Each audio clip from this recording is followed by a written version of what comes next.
Welcome everybody to Hogvillenet YouTube Live.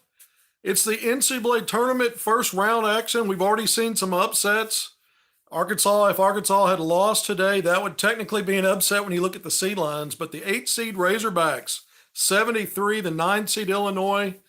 Out of the Big Ten, a team that hasn't had a good postseason, 0-2 now because the Illini were held well below their season average, 63 points. It's a 10-point win for Arkansas.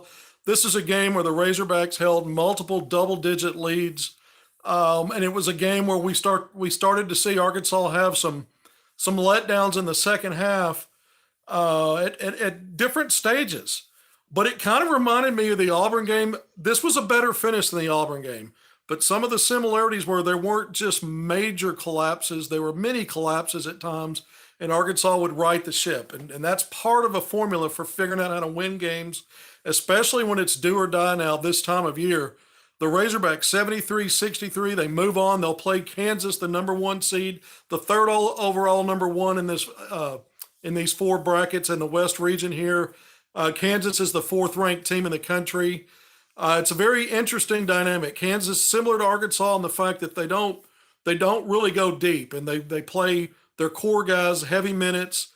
Bill Self has missed the first game of this tournament. He's been dealing with health issues. I'm not going to get into that. We'll see if he's going to be available to coach for this team. It didn't seem to matter against 16 seed Howard earlier today. Game was competitive for a good part of the first half, and then Kansas blasts off to win 96-68. So a big win there. Arkansas wins by double digits again, 10. If you go back and look at it, a lot of Arkansas's wins when they win are typically by 10 or more points, somewhere in that 10 to 15 range. They're not as good at closing out tight games, and this game did get tight. If we go back to about 2.5 minutes left, really before that, Arkansas started to play freeze ball on offense. They weren't looking to attack or to be aggressive. They were playing the clock. I thought that was a mistake. They had some bad shots and turnovers there, and Illinois was just pressuring the Arkansas's transition defense and even half-court defense on the other end, trying to get back in it. And they did a good job of getting to the free throw line, but Illinois was able to whittle Arkansas's lead down to, after Devo had hit a 3 to put Arkansas up 12, you had that stretch there where Arkansas was playing that way. In the Illini had a 7-0 run. A lot of that was at the free throw line, just attacking Arkansas. But it got down to 62-57 with about 2.5 minutes left. And there was a huge play. Tech was trying to push the ball in transition. Devo was chasing from behind like we've seen him do so many times. Stayed in the play, hustled back, got a deflection, a steal, one of his 4 steals. The ball, Arkansas got possession, went back the other way in transition. After playing stall ball in half court, Arkansas attacked in transition. Ricky Council dunks. Arkansas goes back up 7. Now there's about 2 minutes left, and Arkansas's now got a 3-possession lead instead of a 2-possession lead. And they just basically stopped an Illinois possession by getting that steal and turnover. That was the play of the game, in my opinion. From that point on, Arkansas up 7, outscores Illinois 9-6 for the 10-point win. Those 9 points for Arkansas, 9 of 10 at the free throw line. Neither one of these teams were good shooting free throws on the season. Arkansas was outstanding after a shaky start. Most of the second half, Arkansas in the second half went 15-17. They started 2 of 3, so it got even better after that. So they made 13 of their last 14, including that 9 of 10 in the last minute 18 of the game. And that was ball game. And sometimes we look back on Arkansas season blowing leads, having turnover issues. We're going to go through everything today. We're going to go through everything that played into this, all the stats, all the matchups. But through the season, regardless of what the problem areas were, whether it was rebounding or turnovers or this and that, a lot of the games you could just simply point to the free throw line. Had Arkansas made a decent percentage, they probably in some of those games they lost, they might have still won. But Arkansas did not. They fell behind 2-0 in this game. They had an 8-0 spurt, 8-2. Arkansas was never tied or trailed. They had multiple double-digit leads. They led by as many as 14 points in the first half, as many as 17 in the second half. And I looked at that second half, and even though there were some mini runs, 7-0 spurts 2 or 3 times for the Illini, Arkansas would answer. And Illinois never closed. closer than 5 points. That's a 2-possession lead. So it never got down to a 1-possession lead. They had that late chance, and that's when Devo made that play. RC4 dunks it. You look at the free throw line. This game, and I wrote about this. I had an article on Hogville.net that I put out a day or so ago where I kind of looked at 5 things that I thought might play in Arkansas's advantage going into postseason, despite losing 6 of 9, through the end of the regular season plus, and then throwing in those 2 games in the SEC tournament. And one of the first thing I talked about was Devo Davis. To me, this guy was the star of the game for Arkansas. Arkansas had a poor shooting night. Devo was 7 of 14 from the field, 2 of 4 from 3, 16 points, 4 steals, 6 rebounds. Arkansas only had 4 assists. He had 1 of them. But this was a big game, I thought, for Devo at both ends. I thought he did a good job defensively. And look, he's a guy that plays 39 or 40 minutes. He only played 9 minutes in the first half. Got Arkansas off to a great start. Had led him in scoring early, 6 points when Arkansas jumped out 23-10. And then had to sit 11 minutes of the last 11 minutes of the first half. He played the entire second half, and I thought Devo Davis was the star of the game. You can make a case for Ricky Council IV. This guy broke out of his slump. One of the things I wrote about in that same article, I talked about Devo first, having all that NCAA tournament experience and being a guy who's had strong games for Arkansas in the tournament, and I thought that might play into it, and it did today. But Ricky Council IV, averaging 9.8 points in Arkansas's last 4 games. When you looked at that stretch, it was awful, especially the SEC tournament. One of the things I wrote about was I thought this was going to be an advantage for him getting away from SEC teams. He's kind of a one-dimensional guy. He's not a good 3-point shooter. He's real streaky in the mid-range. He takes some questionable shots there, but he wants to get downhill. And he's not a guy that plays off passes from others, backdoor cuts, or rim runs or playing dunker spot. He's a dribble first setup one-on-one guy. And I just thought when you got away from that SEC athleticism, length, and athletic talent, that it would benefit him to see some of these other matchups, teams that aren't used to him. And I thought that was the case. He led Arkansas in scoring in the first half with 10 points. And then he put on a free throw shooting clinic in that second half. In addition to, he kind of went for a spell where he didn't do much there, scoring-wise, and then at the end of the game, he lived a lot at the free throw line. I got that transition dunk I talked about. So he really came alive late when Arkansas needed it most. This guy had a double-double. He's been so hit and miss as a rebounder. In a lot of games, 1 or 2 rebounds. And for a guy 6'6" with his physique and athleticism, you expect more. Well, he delivered today. Led the team with 18 points, 11 of 12 at the free throw line. Didn't have a good shooting game, but still, 11 of 12 at the line, playing his game, getting downhill, attacking.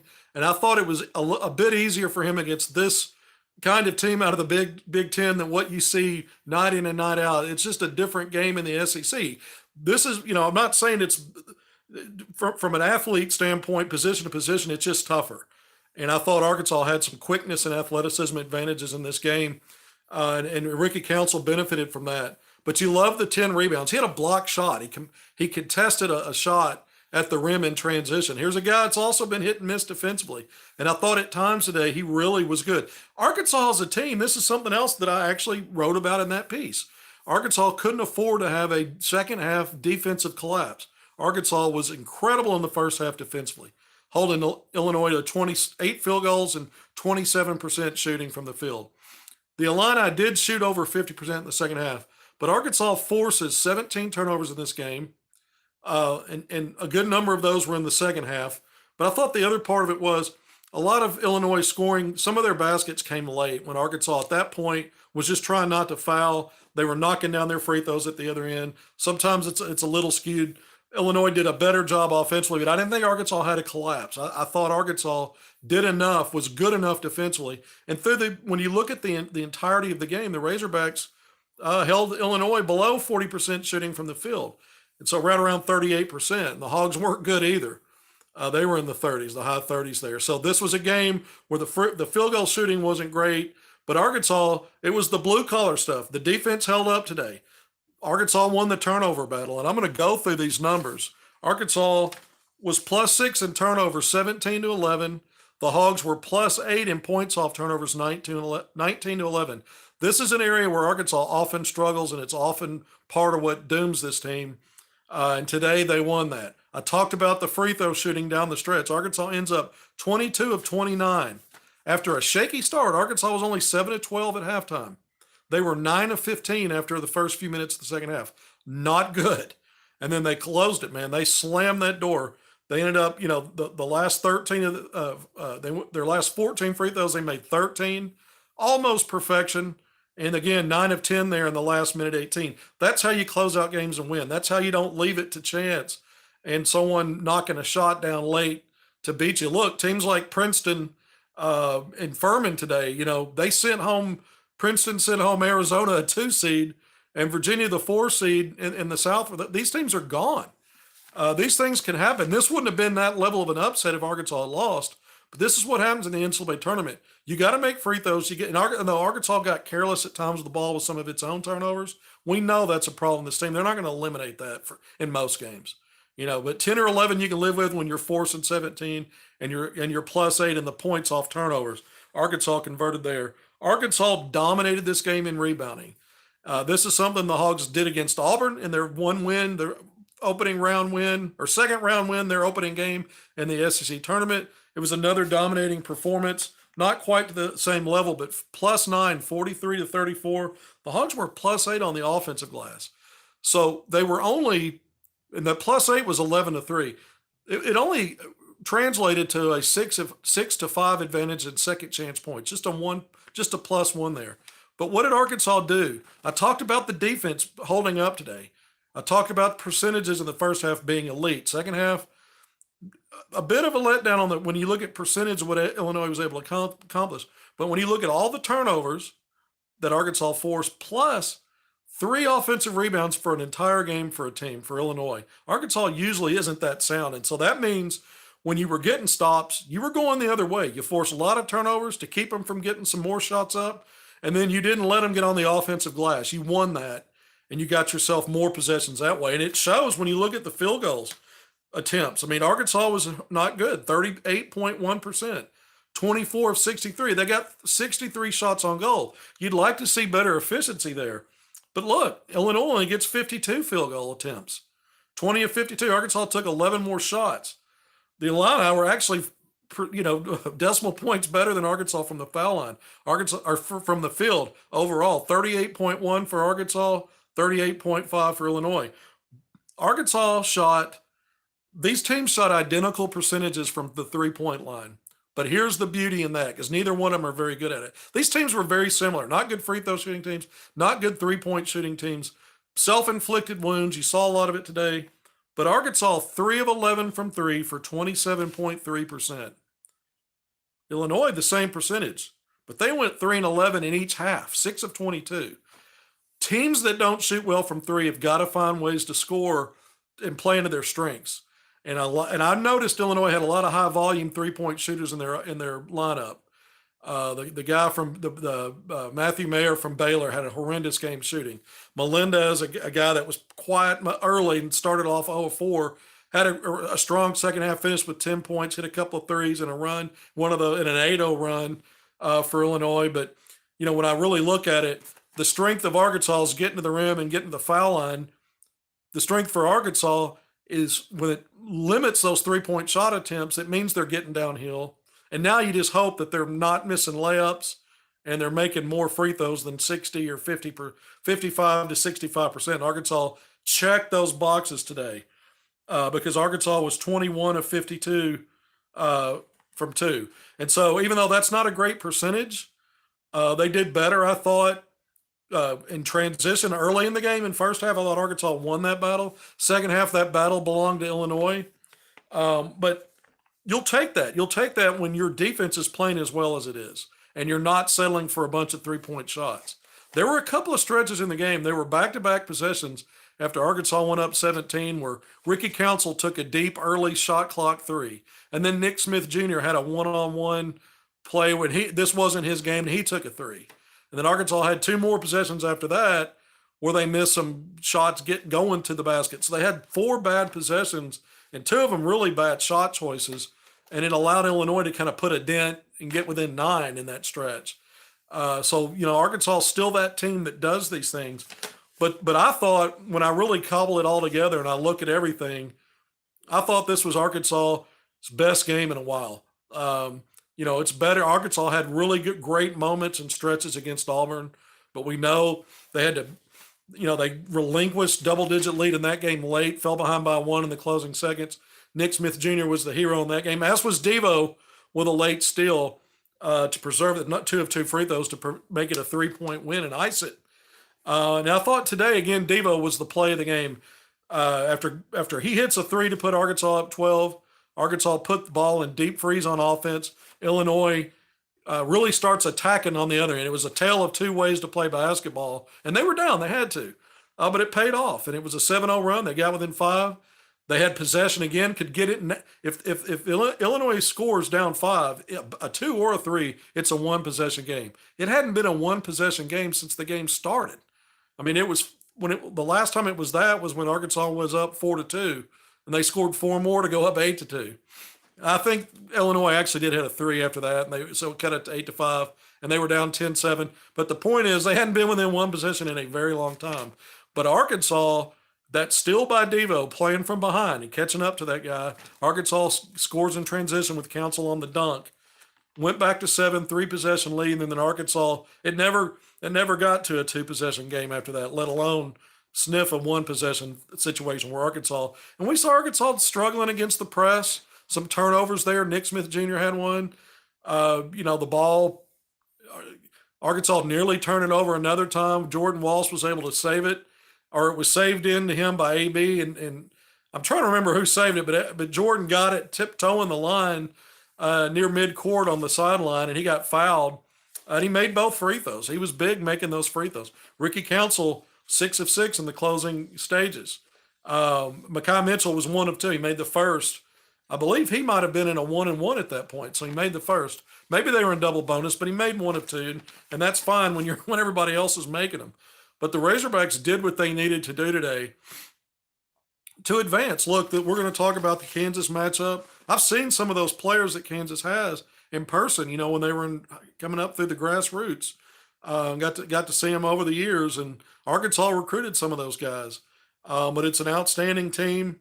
We know if it's a 1 seed, that's just it's capped an obvious statement. But welcome to Hogvillenet YouTube Live. Arkansas wins. Arkansas is now 3-0 in NCAA tournament openers under Eric Musselman. They're 7-2 in the NCAA tournament under Eric Musselman. They're coming off back-to-back Elite Eights. Everybody knows this. They finished in the national top 10 rankings the last 2 years. This was a season that came in with a top 10 ranking and high expectations. But this was the kind of game where I thought Arkansas said, look, this hasn't been the kind of year we wanted. We've had injuries. We've had guys coming and going. We've had our issues. But Arkansas just won by 10. That was not survive and advance. I think it was thrive and advance because Arkansas dominated this game, really, when you look at it. Yeah, there were some bumps and scrapes, and, there were times you thought, here we go again. But Arkansas, like I said, other than the early stage of the game, once they took a commanding lead, even when Illinois would have some mini runs and chip into it, it never got better for the Illini than a 2-possession margin.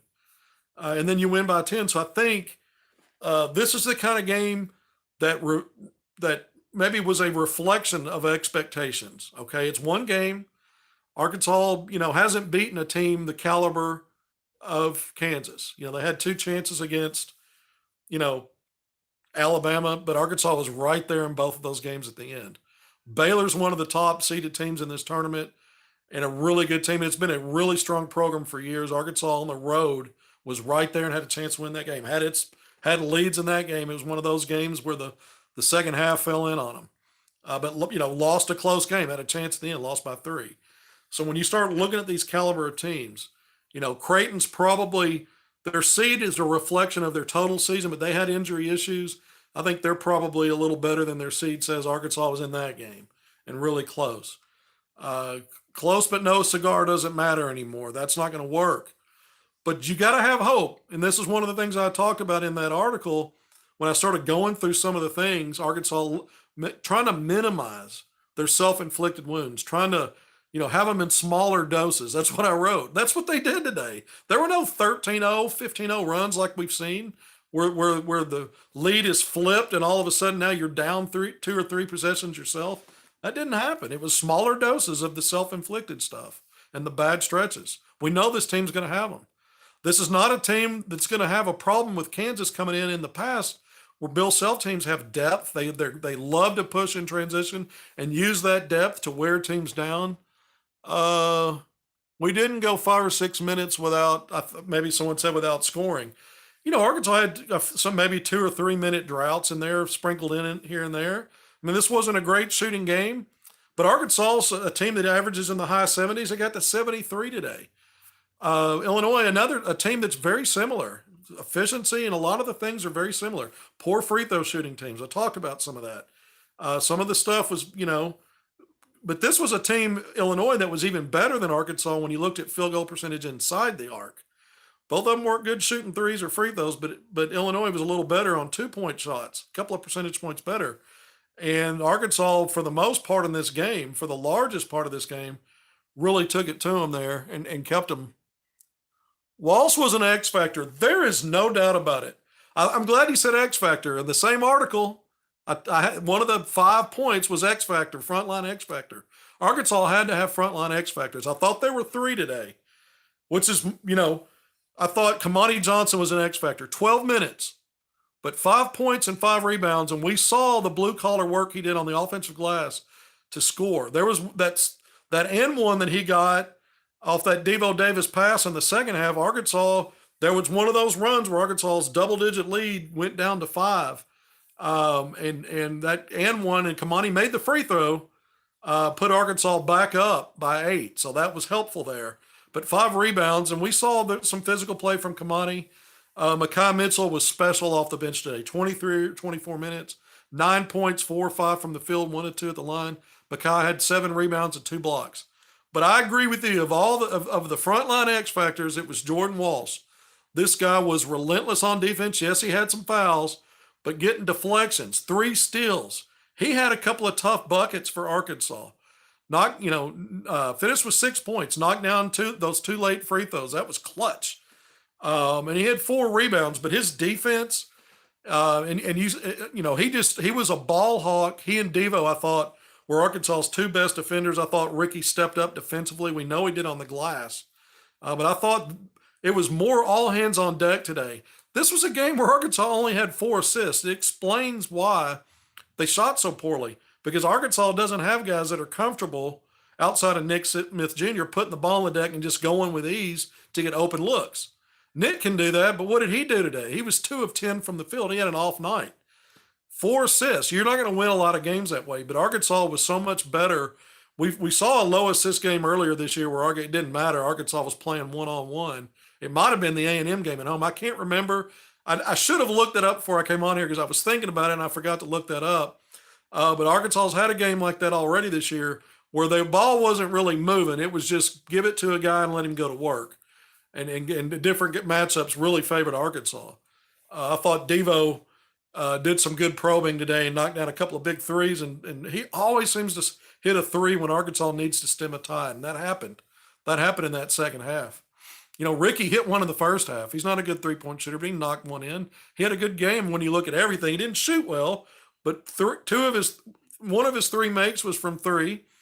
And then, he got to the free throw line and was just, you go 11 and 12 at the line, you get the biggest steak tonight. If they bringing out steaks, if they're going to go have a steak dinner, if you're a Musselman, you look at the plate that's got the biggest steak, and that goes to Ricky for the free throw effort, because as good as Devo was, and Devo was awesome in this game. He was awesome in this game. But at some point in time, when games are going to come down to what are you doing at the free throw line? What are you doing to take care of the ball? That's how you win in the NCAA tournament. All the other stuff can be a toss-up but you got, when you're killing it on the glass and you're winning the turnover battle, that means you're taking care of the ball. That means you're limiting the other team's opportunities. But sometimes they're going to find ways to claw back in it, which happened, and you got to go make free throws, and that's what happened. Arkansas did it. Sometimes it's just that simple after everything else we talk about and break it down. But Jordan Walsh was a beast today. There's no doubt about it. I thought his energy and effort on defense was next level. And he's had games like that. but I thought he really, he didn't shoot well, but you're not looking for him to be, he'll have games where he's efficient. But you're not. That's not what you're relying on as much with him. But he and Mackay in tandem off the bench, and Arkansas held its own on the bench. Both teams had 16 bench points, and you look at those two guys. I mean, that was what Arkansas had to have in this game. That combination you had to have, because Arkansas, I thought in their last three losses in the regular season, I thought their front line collectively was just almost listless, almost lacking confidence and belief, flat-footed, ball watching, not sure. Why? They've had their moments of being really good when Arkansas won 5 consecutive games in league play. Why did that ever happen? I don't know.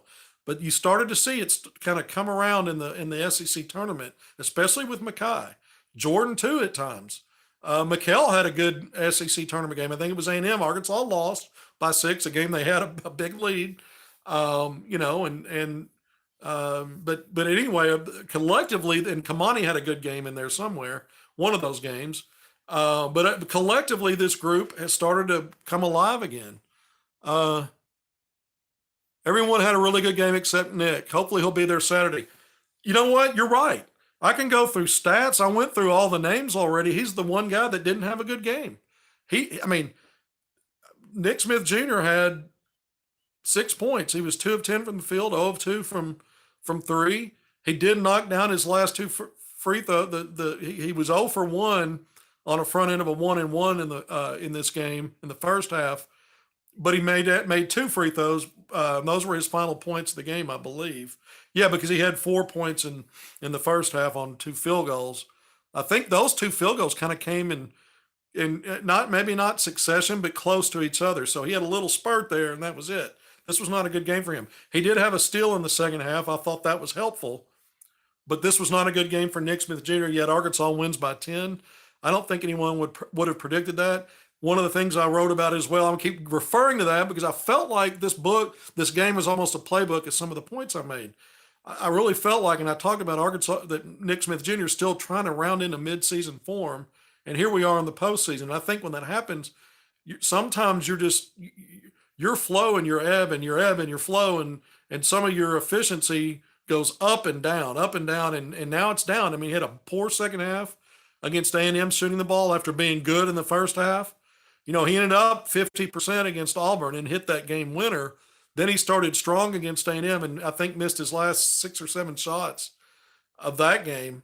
And then today, 2 for 10. So you hope that the pendulum's going to swing the other way in this second game. Arkansas is going to need all hands on deck.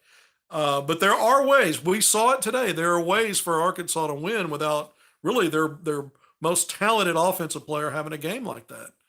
And you didn't have any assists today either. So you're thinking to yourself, well, how did Arkansas do it? Again, we went through a lot of it. You won the turnover battle big. You won the rebounding battle big. You were sound defensively.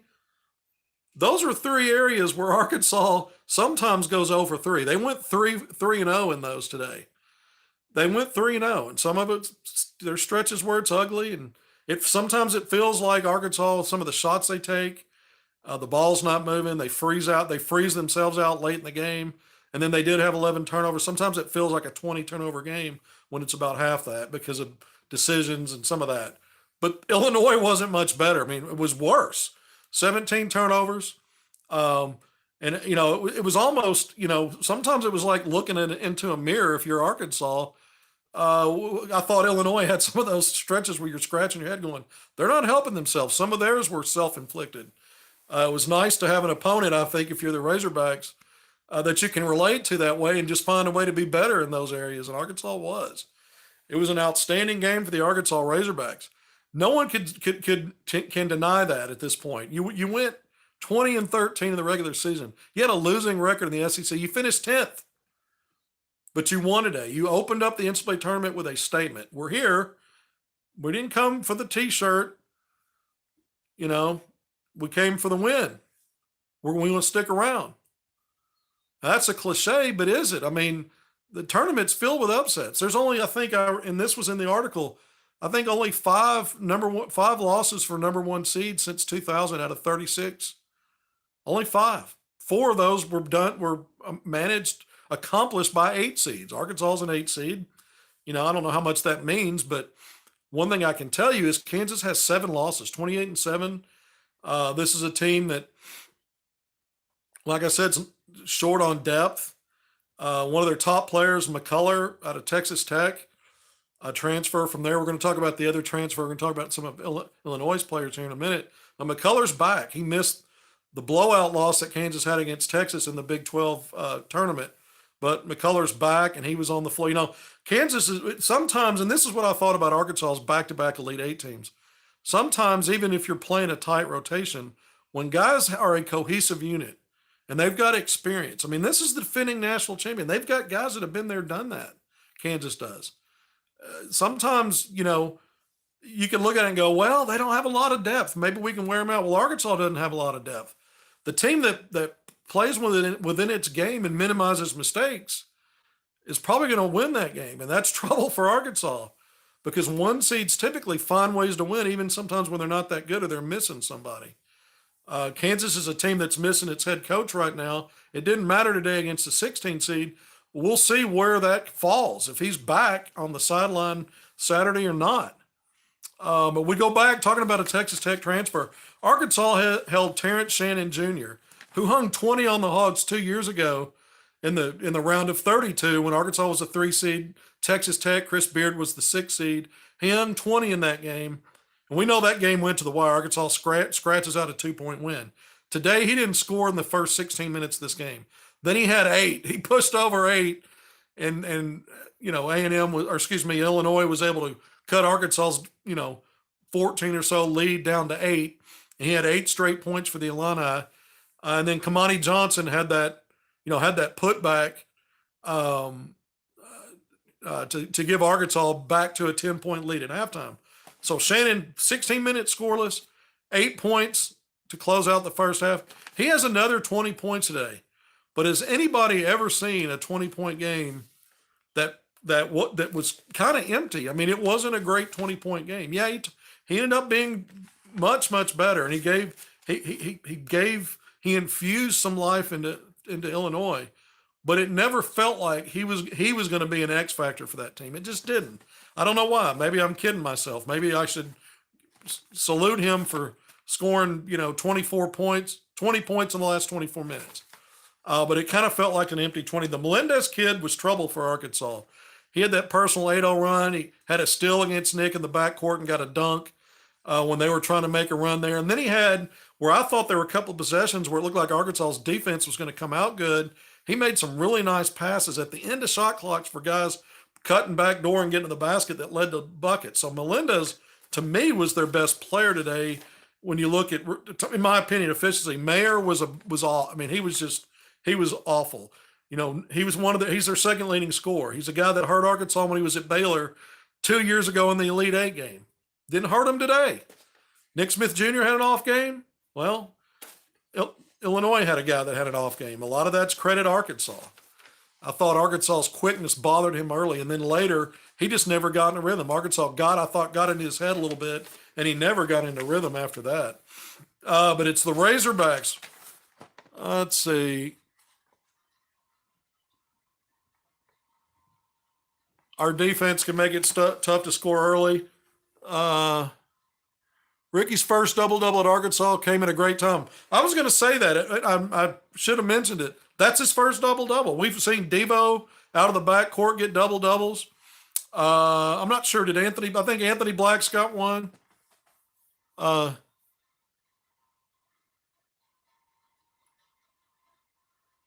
Kansas video on YouTube, I don't know. There's probably somebody putting highlights on YouTube. We know Arkansas's War Machine puts them out on YouTube pretty quickly after games if you were not able to DVR it or watch it live. But I don't know. I don't know about – but Arkansas, look, believe me, Eric Musman's already looking at this stuff. He's already looking at the matchup and crunching down on that. We don't have to worry about it. If you want to do it for fun, great. But and this is – something else I wrote about in the article, and one of the intangibles, I talked about Eric Musman being that guy that can plan. I think he's one of the best game planners in college basketball. And when you look at a 20-13 season, you could say, well, where is it this year? Injuries, significant. And I think the other thing was because of all even though he recruited this, it's on him. 11 newcomers, a lot of freshmen playing your impact minutes and your heavy minutes. And I just think it takes time. I'm not sure this Arkansas team's going to get there this year. It's kind of late. They're about to play a 1 seed. But they just need one game to be there. They had that at Kentucky on the road. This is a better team, but how much better? I don't know how much better. I didn't think this was a field loaded with I didn't think this was a field with great teams at the top. They're very good teams. Maybe Alabama's going to prove to be great. But if they are, Arkansas's been in those games with chances to win both of them in the last 4 or 5 minutes, especially on the road in the last one. So all you have to do is be great in one game. Arkansas was really, really good. They weren't great today overall. When you look at 38% from the field, 4 assists, they weren't great, but they were great on the glass. They were great in the turnover battle. They were +8, by the way. I didn't get to this. +8 points in the paint. So they won that as well. Was it +8 or +6? +6, excuse me. 32-26. So they won that. Not dominant, but they won it. So Arkansas was the better team, in my opinion, inside and out. From 3 of 11, 27%, identical percentage, but they took half of them. They cut it down. They were 11-22. Neither team good at it. That's a win for Arkansas. That is a huge win for Arkansas. So Arkansas, if it can take its game to just a little higher level, it may be all it takes if they can make things ugly and play sound defense against Kansas. But Kansas is a 1 seed. I've watched this team. Even though it doesn't have the typical depth it's had in the past, it's got guys that have been part of a national championship team. It's got outstanding players that play well together. They play well together. They've had some off nights, but they typically find ways to play to their advantages and win matchups. They figure it out. And so this is what Eric Musselman's so good at. That's why I wrote about the game plan, his ability to do that. It's just been a little tougher with this team because they don't have all that. But Arkansas does have a Devo Davis that's been to back-to-back Elite Eights. We know Kamani Johnson understands what this stage is, and he was good today in 12 minutes. Yeah, Kansas is going to be a tough game. Muss is 7-2 in the tournament, I believe. I mentioned that earlier. 7-2 in the tournament.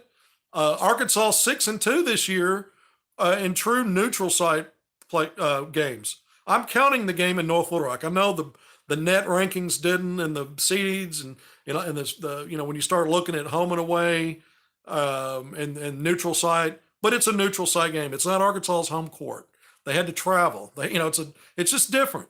Arkansas 6-2 in neutral site games. They're now 3-2 against NCAA tournament teams, or quad. This would have been a quad 1 win if you want to still look at quad value. 3-2 in those games on neutral courts. They were only 1-2 in Fayetteville, 1-6 on the road. Arkansas, I mean, that may mean a lot. It may mean nothing, but those numbers are more favorable than anything else Arkansas had going for it this year when you start looking at that stuff. And everything's neutral site from here on out as long as you're still playing. So I think, that was something that was one of the other points I brought up. And part of the reason I think it's helpful is because earlier in the year, when you play away from home, both teams are going through that experience. And I thought Arkansas was really good in Maui. Not perfect, but really good. They were 3 points away from being undefeated, or 4 away. They lost that tough one to Creighton when it seemed like the Blue Jays lived at the free throw line the entire second half. We've seen games like that this year. That's going to be one of the keys against Kansas is can Arkansas be at 70% or better at the foul line? Can they limit how many times Kansas gets the line? Those kind of things play into, what happens with higher seeded teams, because sometimes the whistles are a little funny in games like that. So you got to hope when you get your opportunities, you knock them down. You don't want to get destroyed on the glass and in the turnover battle. Again, Arkansas, when we look at free throws, turnovers, rebounds, 3-0 today. Some games they're 0-3 in those departments. Sometimes 1-2. I don't know that they have to be 3-0 even against Kansas, but I think even if they even if they go 1-2 in some of those departments, the margins have to be very, very tight. Arkansas's got to be good and really good somewhere, some places to win a game like that. And that's coming fast. I mean, that train's coming. It's on Saturday. What I like about the format of the NCAA tournament versus the SEC tournament, we talk about Muss's record in the NCAA and the SEC tournament. It's always 1-1. Yeah, they went 1-0 in year one. We know COVID ended all of that. Let's throw it out the window. They've been 1-1 every year since, but it's every game's played the next day. Arkansas actually gets, and Kansas, they both get that extra day off before the next game. But for me, and the way I see Musselman, it gives him more time to game plan and look at matchups and how he wants to do personnel. What kind of start does he want to have in a game? I thought starting Kamani, and we know Devo's going to start now, but having Kamani in there, you had two guys with NCAA tournament experience that know how to set a tone to start a game. And that's what Arkansas did. They fell behind 2-0, and they went up 8-2. And then they really, after that, I mean, yeah, again, I think Illinois got within 3 a couple of times right after that. Then Arkansas took off. It was 23-10, and there was never a lead that got below 5 points or call it a 2-possession advantage. So that's what Arkansas was able to do. So even though there were some bad spots, but I think it's Musselman. I think he understands these things. He's a great game planner and can prepare. And so I think part of what also dogged Arkansas late in the SEC is because they can be one-dimensional. All these teams have seen you so many times. And I thought that hurt Arkansas. And I think having this clean slate is benefit to Arkansas in a lot of ways. I really do. And Kansas is not going to be a kind of team that Arkansas is really seeing a quality of team for the first time. They played 17 games away from home this year, 18 now counting today. I mentioned they played Alabama a couple of times this year. They played on the road at Baylor.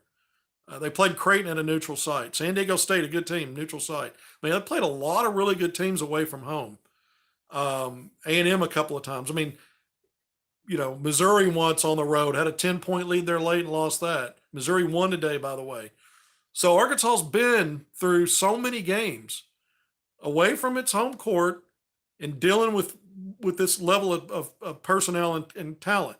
I think a little bit of edge here, though, Kansas, because of the title last year, guys that were there and had a hand in that, and the fact that this is a team that experience matters, but it's a team that reminds me of the last two Arkansas teams in some ways, that they just figure out ways to finish.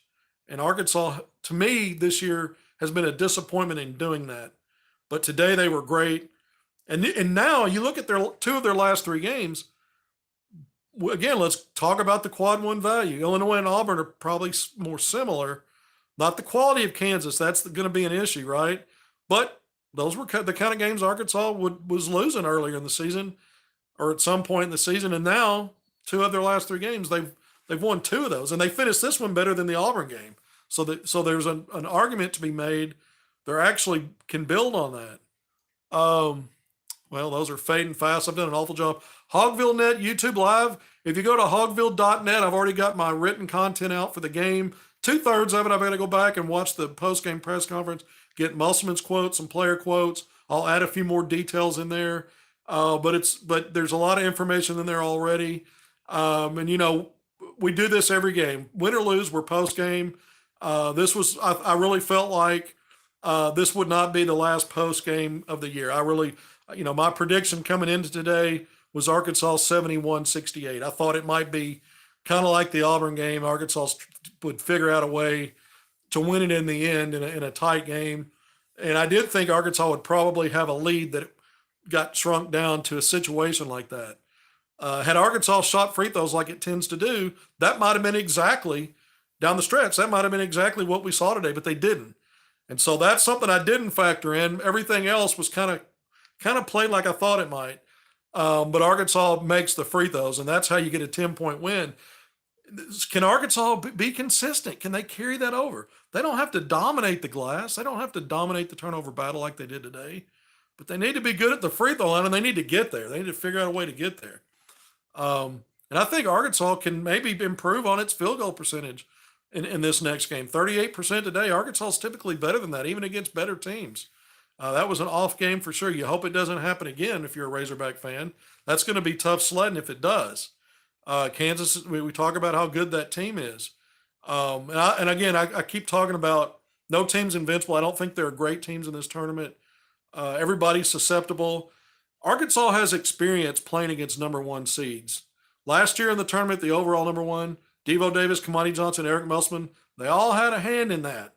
That was a big win for Arkansas in the Sweet 16 to go on, obviously, to the Elite Eight where it lost to Duke. Arkansas, I mentioned the two close games against Alabama, the number one overall seed in this tournament, ranked number one earlier in the regular season. So Arkansas's been in these situations in the last 2 years where they're playing arguably the top team in the country. So there shouldn't be any stage fright because of that. In fact, I'm not so sure Arkansas is not going to be coming in with something to prove. If Arkansas knocks off a number one seed tomorrow to get to the Sweet 16, yes, it's whatever happens after that. I'm going to be of the opinion going into the next week. I'm getting ahead of myself here. That it's no longer a point to be made that this team hasn't lived up to expectations. For everybody that's looked at seasons past where Arkansas's had strong regular season and then complains about how it finishes because all that matters is the NCAA tournament. If Arkansas is able to beat a number one seed in Kansas and then move on to the Sweet 16, you got to flip that around and say, well, if the regular season doesn't matter, then we can gripe all we want about what Arkansas did with the self-inflicted wounds and dealing with injuries and not finishing games and blowing leads, and they got this horrible seed. If Arkansas knocks off a one, all bets are off. This is a great season if you get to a Sweet 16, in my opinion. Not only that, but now there's an argument to be made that everything's coming into the right place at the right time. I think Arkansas fans, all of us, got spoiled and had expectations based on the previous 2 years. You turn things around in mid-January, and then Arkansas, while not flawless, was close to it. I mean, that you're talking about a Sherman March through February and March the last 2 years. Arkansas gets to the second Saturday of this season, of this NCAA tournament, the rest of the stuff doesn't matter anymore. And that doesn't mean that Arkansas is not going to still have problems in games, and that's not to say that Arkansas is going to win out. But if Arkansas beats Kansas on Saturday, their resume in this NCAA tournament, which is all that matters now, is as good as anybody's and better than some. Because there are no upsets. The last 2 years, Arkansas has benefited from some upsets as they moved through the tournament after their first round game. And in those 2 years, they were the much higher seed than their first round opponents. Those games were tough.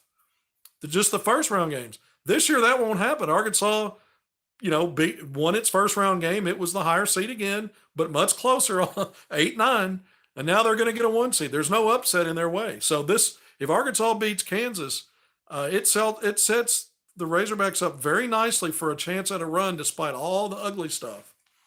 And it tells you, even without Trevor Brazile or maybe Nick Smith Jr. still kind of up and down, if they're able to do that, it tells you that in years past where they finally met their match somewhere down the line, if you knock off a one seed, you can argue you've got a point to go out and prove, hey, it can't get any tougher than this as we move along. I know I'm kind of getting off the rails here a little bit, only because it's win or lose at this point. We know that. But I love those stakes, and I love Arkansas's chances in this game. I think the matchups are good for Arkansas. I don't see Arkansas being overwhelmed athletically, physically, length, all of these different things. Kansas has got some nice pieces there, so I don't see Arkansas having that as something to be concerned about going into it.